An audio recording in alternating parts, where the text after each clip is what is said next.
ఇంటికి తాళం వేసింది నాన్న. బయటికి ఏమైనా వెళ్ళారేమో.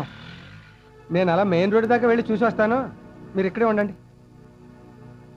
ఓ వచ్చారా? ఏంటల్లుడు గారు ఇంట్లో తాళం వేసుకున్నారేంటి? నీ కూతురు చేసిన నీచమైన పనికి 10 మందిలో తలెత్తుకు తిరగలేక ఇలా దొంగలా ఇంట్లోనే పడి బతుకుతున్నా. ఏం చేసింది బావా మా అక్క? ఏ ఆడది చేయలేని వెద పని చేసింది. పంది కన్నట్టు పిల్లల్ని కనడం కాదు, వాళ్ళకి మంచి విద్యా బుద్ధులు కూడా నేర్పించాలి. ఆ పాపిష్టి దాన్ని నాకు కట్టుబెట్టి నా గొంతు కోసారు. ఇక నా వల్ల కాదండి. అంత మాట అనుకు బాబు, అది తెలుసో తెలియకో ఏదో తప్పు. తెలియక కాదు, తెలిసే కావాలనే ఈ నీచానికి దిగజారింది. తిట్టో కుట్టో దానికి సర్ది చెప్పుకుంటాం, కాస్త సర్దుకోండి బాబు. ఒసే ధనలక్ష్మి, ధనలక్ష్మి ఎక్కడికి వెళ్తా ఊపుకుంటూ? అది కొంపలో ఉంటేగా పిలిస్తే పలకడానికి. ఎక్కడుంది? అదిగో ఎదురింట్లో వేరే కాపురం పెట్టుకుంది. వేరే కాపురమా? అవును, నన్ను వదిలేసి బజార్కి ఎక్కింది. వెళ్ళండి, ఆ దిక్కుమాలిన దానికి బుద్ధి చెప్పి ఇక్కడ తీసుకొస్తారో తీసుకుపోతారో డిసైడ్ చేసుకోండి. అది మాత్రం ఆ ఎదురింట్లో ఉండడానికి వీల్లేదు. వెళ్ళండి వెళ్ళండి.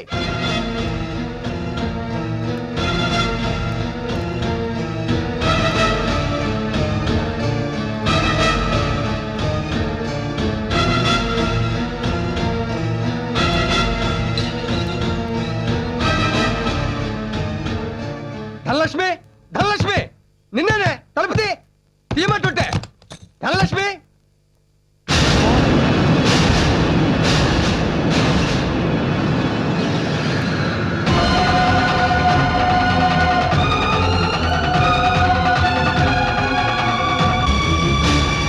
రండి నాన్న.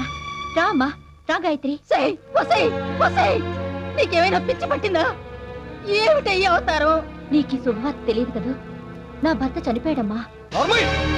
బంగారంలో అల్లుడు బతుకుంటే చచ్చిపోయాడంటావా? బతికుంది మీ అల్లుడు నాన్న, చచ్చిపోయింది నా భర్త. ఏమిటక్క మాటలు?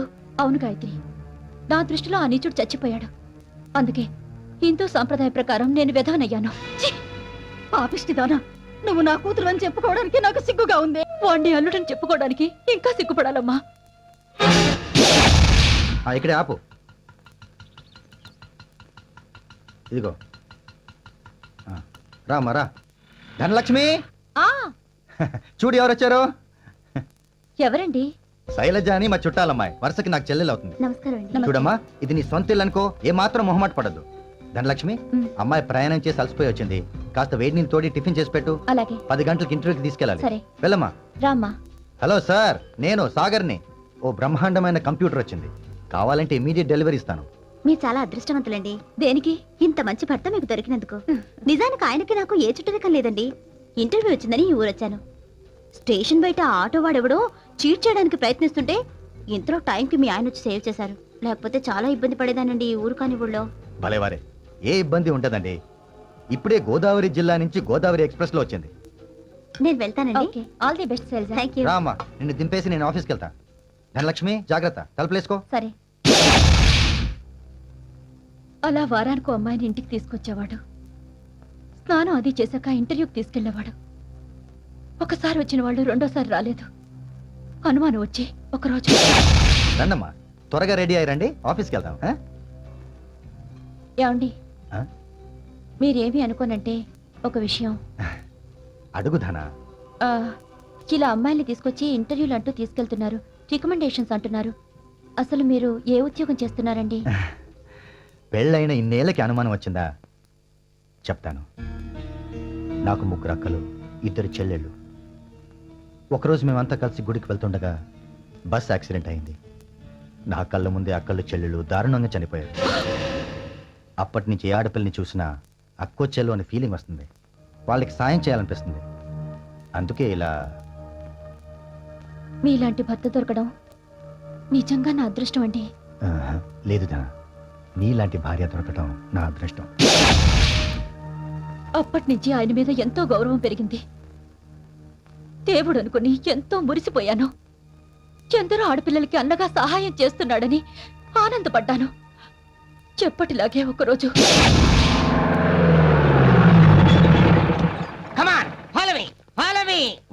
నేను నిన్ను ఫాలో అవ్వాలా? నేను అన్నది మిమ్మల్ని కదా సార్, వీళ్ళని. నేను మీ అంకల్ ఫాలో అవుతాను, వాళ్ళు నా అంకల్ ఫాలో అవుతారు. మీరు పదండి సార్. సార్ వీళ్ళే సార్. బాడీ ఎక్కడ ఉన్నాడో వెతకండి. అలాగే సార్. ఏంటండి ఇది? ఏమైంది? ఎక్కడ బ్రోకర్ గాడు? బ్రోకరా? ఎవరు? ఎవరా? ఎవరు ధన? ఏయ్, అగో. అయ్యో! ఏంటండి ఏంటి ఈ దౌర్జన్యం? నువ్వెవరివే? నేను ఆయన భార్యని. రేయ్, దీన్ని కూడా చెప్పెక్కించండి. దేనికి? ఏమీ తెలియనట్టు మాట్లాడుకు. రైల్వే స్టేషన్ దగ్గర, బస్ స్టాండ్ దగ్గర కాపు కాసి ఒంటరిగా వచ్చిన ఆడపిల్లలకు మాయ మాటలు చెప్పి మొగుడు పెళ్ళాలి ఇద్దరు బలవంతంగా వాళ్ళని వ్యభిచారంలోకి దింపుతారా? పద. Idiots.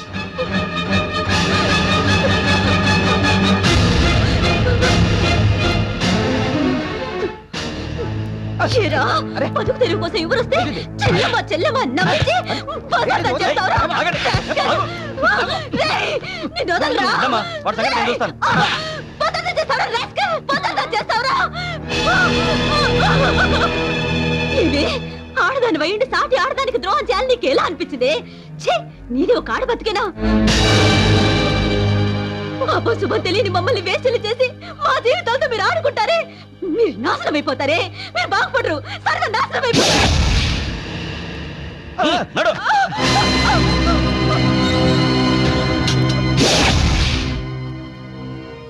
అలా చెయ్యని నేరానికి వాడితో పాటు 3 నెలలు నన్ను జైల్లో పెట్టారు. 3 ముళ్ళు వేయించుకొని 7 అడుగులు నడిచిన నేరానికి మనసు చంపుకొని మొగుణ్ణి మార్చుకోవాలని. చాలు, ఇప్పటి వరకు మీరు చేసిన పాపాలు చాలు. ఇకనైనా నీతిగా నిజాయితీగా బతుకుదాం. కావాలంటే మీతో పాటు నేను ఉద్యోగం చేస్తా. ఏం ఉద్యోగం చేస్తావు? ఎంత జీతం తెస్తావు? 1000-2000, మహా అయితే 3000.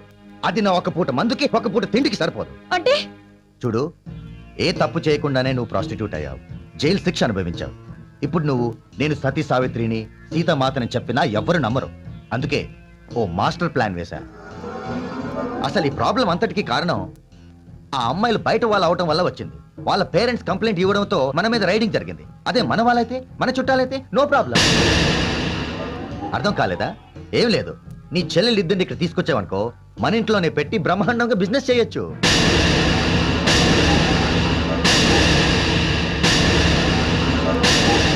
ఏంటి ఆలోచిస్తున్నావు? మీ అమ్మ నాన్నలు మీ చెల్లెల్ని పంపరానా? డోంట్ వరీ, ఏదో ఒక రోజు ఇలాంటి అవసరం వస్తుందని అడ్వాన్స్ గా ప్లాన్ చేసి, నువ్వు రాస్తున్నట్టుగా మీ నాన్నకి ఉత్తరాలు రాసి నెలకి 3-4 వేలు తెప్పించి మీ వాళ్ళని మరింత అప్పులు పాలు చేశా. ఇప్పుడు నువ్వు అంటే పేదరికంతో బాధపడుతున్న మీ నాన్న వాళ్ళని పోషించలేక, పెళ్ళిళ్ళు చేయలేక వెంటనే ఇక్కడికి పంపేస్తాడు. దాంతో బ్రహ్మాండమైన బిజినెస్ చేసి లక్షలు సంపాదించొచ్చు. కావాలంటే నువ్వు కూడా రోజుకో కస్టమర్ని చూసుకో, నేనేం ఫీల్ అవ్వను. ఒక రోజుకి నాకెంత ఇస్తారు? పిల్లలు పుట్టకుండా పిట్టపిట్టలాడుతున్నావుగా, గ్యారంటీగా 5-6 వేలు ఇస్తారు. అప్పుడు నీతో నాకు పార్ట్నర్షిప్ ఎందుకు? నేనే 4 మూరల పూలు పెట్టుకుని ఏ అమీర్పేట్ బస్ స్టాప్ లోనో, పంజాగుట్ట జంక్షన్ లోనో నిలబడితే నీలాంటి కుక్కలన్నీ నా వెంట పడతాయిరా. పైగా నీ పెళ్ళంగా ఉంటే జనంలో నా రేటు రేంజ్ పడిపోతాయి. ఎందుకంటే నువ్వొక బ్రోకర్ వెధవి కాబట్టి. ఏయ్! ఆయ్! నన్నే కొడతావా? నిన్ను ఆగు!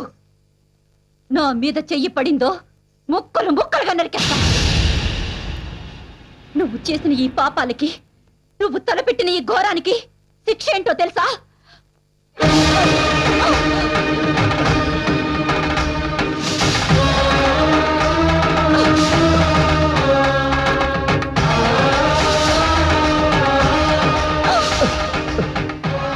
ఈ క్షణం నుంచి నేను మొగుడు చచ్చిన ముండలా నీ కళ్ళ ముందే తిరుగుతా. నీకు మనశ్శాంతి లేకుండా, అసలు బ్రతకే లేకుండా నిన్ను బ్రతుకున్న శవాన్ని చేస్తా. ఇప్పుడు నేను వాడి ఇంటి ముందు, కంటి ముందు విడోగా తిరుగుతుంటే జనం వాడిని గుచ్చుకొచ్చి ప్రశ్నిస్తున్నారు. విషయం తెలుసుకుని వాడి మొహాన్ని కాండ్రి జుమ్మేస్తున్నారు. దాంతో వాడు తలెత్తుకోలేక ఇంట్లోనే పడి కుళ్ళ ఏడుస్తున్నాడు. నాన్న, నేను చేసింది తప్పనుకోవటం లేదు. అలానే మీరు దాన్ని సమర్థిస్తారని ఆశించడం లేదు. అమ్మా, తల్లిగా కాకపోయినా వాడదానిగా నేను చేసింది హర్షిస్తే ఆశీర్వదించి వెళ్ళిపో. లేదంటే నీ కూతురు కూడా చచ్చిపోయిందని మర్చిపో. ఎవరేమనుకున్నా నువ్వు చేసింది చాలా మంచి పనక్క. అవునమ్మా, నువ్వు చేసిన ఈ పనికి కన్న తండ్రిగా చాలా గర్వపడుతున్నాను. కానీ నీ తర్వాత నీలాంటి 2 కూతుళ్ళను కన్న తండ్రిగా భయపడుతున్నాను. నిన్ను వదిలిపెట్టి వెళ్ళలేకపోతున్నాను, ధైర్యం చేసి తీసుకెళ్ళలేకపోతున్నాను. ఈ మాట సాయం చాలు నాన్న.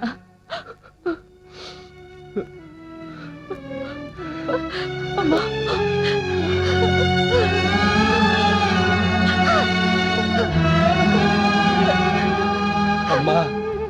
ఎప్పుడైనా ఈ అమ్మా నాన్నల్ని చూడాలనిపిస్తే ఇలా మాత్రం రాకమ్మా. పుణ్యస్త్రీ రా. Ticket ticket Sudarshan. Ticket Venkateshwar. Sandhya. ఇచ్చేసారో పియ్యా అదేంటి నా పేరు పేరెవరు అడిగారయ్యా? మరి వాళ్ళందరూ సుదర్శను వెంకటేశు సంధ్య అని పేరు చెప్తున్నారు కదా. వాళ్ళు చెప్తుంది వాళ్ళ పేర్లు కాదు, స్టాపుల పేర్లు. ఇంటికి ఎక్కడికి వెళ్ళాలి? ఎర్రగడ్డ మెంటల్ హాస్పిటల్. పేరుకి తగ్గ స్టాపే. 2 రూపాయలు. Online online online. గాయత్రి గారు, ఏమండి మీరు ఇలా రోజు బస్ ఆపడం ఏం బాలేదు. మన బస్సు ఉండగా మీరు నడిచేంత ఏమాత్రం బాగోలేదండి. రండి. Right right. సరే ముందు టికెట్ ఇవ్వండి. మీరు అడగకపోయినా ఇస్తాను. ప్రేమించుకుందాం రా. టికెట్ జాగ్రత్తగా ఉంచుకుని చూసుకోండి. ఏ పారేస్తే 500 కట్టాల్సి వస్తుందనా? సారీ అండి. ఆ డేవిడ్ గారు అసలు డోంట్ మూవ్. ఎవరు కదలడానికి వీల్లేదు. అసలే ఆర్టీసీ నష్టాల్లో ఉంది. దాని అంతు చూసే వరకు ఈ క్రాంతికి లేదు విశ్రాంతి. నువ్వెవడో రా నా పాలిటి సాయి కుమార్ రా తగులుకున్నావు. నాకు డబ్బింగ్ అక్కర్లేదు. నా డైలాగ్ నేనే చెప్పుకుంటాను. సరే మీరే చెప్పండి. ఆ. ఆ? చూసావా ఈసారి అడగకుండానే టికెట్ తెచ్చేస్తుంది. ఎందుకు సార్? 2 అడుగులు వేస్తే నేను శ్రమ పడిపోతానని. Correct sir.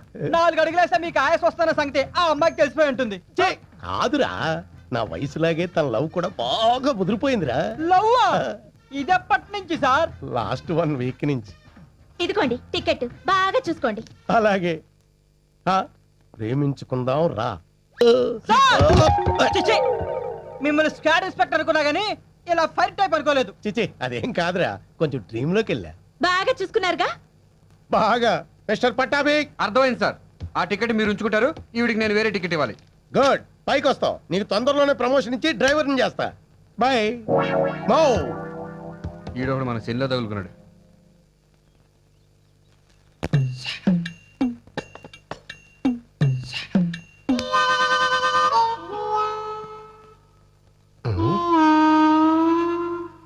అదేంట్రా సన్నాసి అంత గట్టిగా దొక్కినా అరిచావే.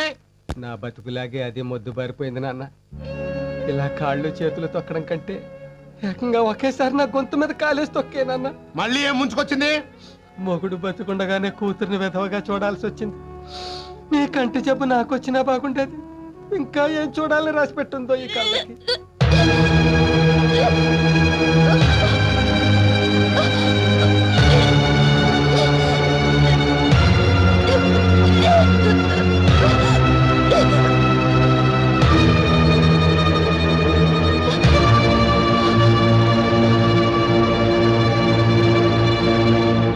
ఏమైంది? నెల తప్పింది.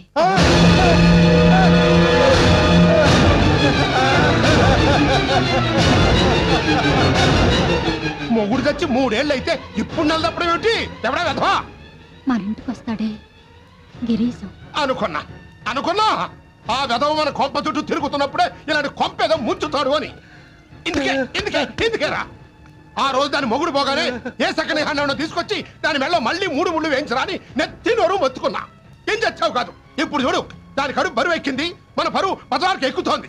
అదేంటి మావయ్య, పెద్దవాళ్ళ ఇంటి మీరు కూడా అలా మాట్లాడతారు? ఒక్క పెళ్లి చేయడానికి నాన్న కష్టాలుగా ఉంటే మళ్ళీ పెళ్ళంటే ఎవరు వస్తారు? ఎందుకు వస్తారు? అది నీ ఆడబిడ్డ కదా, రారు. అదే నీ కన్న బిడ్డ అయితే వస్తారు.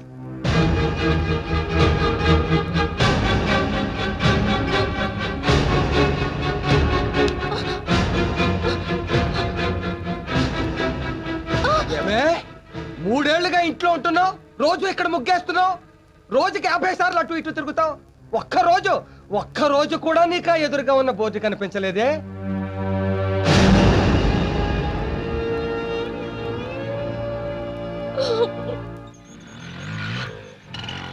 ఆపా ఎక్కడ ఆపా?